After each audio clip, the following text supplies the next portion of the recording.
Assalamualaikum warahmatullahi wabarakatuh, Ustaz. Waalaikumsalam warahmatullahi wabarakatuh. Gimana kabarnya Ustaz hari ini? Alhamdulillah baik, sehat.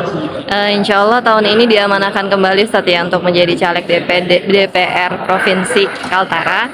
Insya Allah akan mudah-mudahan menjadi kedua kalinya terpilih sebagai caleg.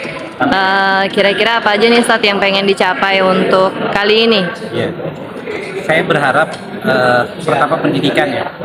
Pendidikan itu supaya bisa lebih merata, kualitasnya lebih meningkat, sehingga kita bisa menyamai beberapa kota-kota maju yang ada di Indonesia, sehingga kiblatnya betul-betul menjadi kiblat pendidikan untuk di Kaltara. Itu yang harapan saya, jadi lebih merata, dan yang kedua kualitasnya yang lebih meningkat. Karena ini tidak sama, artinya hanya baru beberapa aja, misalnya hanya di Tarakan, belum kita dapatin ini tersebarnya merata. Kemudian yang kedua untuk kesehatan juga kita berharap nih ketika kita advokasi juga demikian, derajat kesehatan itu meningkat. Kemudian dengan derajat kesehatan itu meningkat, tempat-tempat pelayanan kesehatan itu juga mulai merata. Dokter-dokter yang punya kapasitas bagus juga itu juga lebih merata di tempat-tempat, karena kita tahu kan bahwa kita nih dipisahkan oleh pulau, sungai dan lain sebagainya, dan ada beberapa akses itu yang sulit untuk dijangkau. Nah, ini juga menjadi hal yang penting gitu. Kemudian yang berikutnya adalah masalah akses ya, akses jalan dan lain sebagainya ini jadi penting.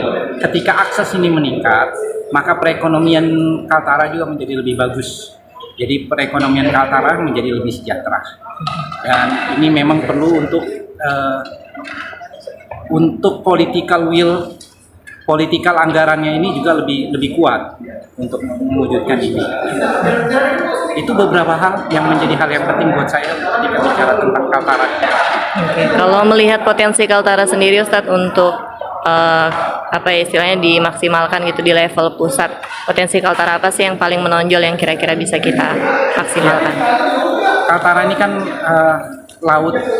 lautnya juga luas ya, sehingga memang petani, nelayan itu memang diharapkan untuk meningkat karena potensi lautnya kan besar. Jadi harus berbanding lurus antara potensi itu dengan derajat nelayannya gitu. Dan ini derajat nelayan itu mulai dari rumput laut, budidaya tangkap ikan dan lain sebagainya, tambak dan seterusnya, itu harusnya berkembang dengan baik. Dan itu menjadikan ini sebagai hal yang menjadi visi Kaltara gitu, visi Kaltara yang harus dikedepankan. Dan saya berharap itu juga sama menjadi visi provinsi yang bisa bersinergi dengan DPRD. Nah, itu memang yang harus diperkuat kalau bicara tentang Kaltara. Terakhir pesan Ramadan untuk masyarakat Kaltara Ustaz. Ya, jadi Ramadan ini kan bulan dimana kita tuh peduli ya terhadap orang lain, dilatih untuk peduli terhadap orang lain. Makanya ini kalau kita saling berkolaborasi bahu membahu, itu nggak ada yang nggak bisa untuk kita laksanakan. Jadi semangat peduli terhadap orang lain itu membuat Kaltara kita ini insya Allah bisa maju ke depan. Oke, baik. Terima kasih banyak Ustaz. Sama-sama, makasih banyak. Ya. Assalamualaikum warahmatullahi wabarakatuh. Waalaikumsalam warahmatullahi wabarakatuh.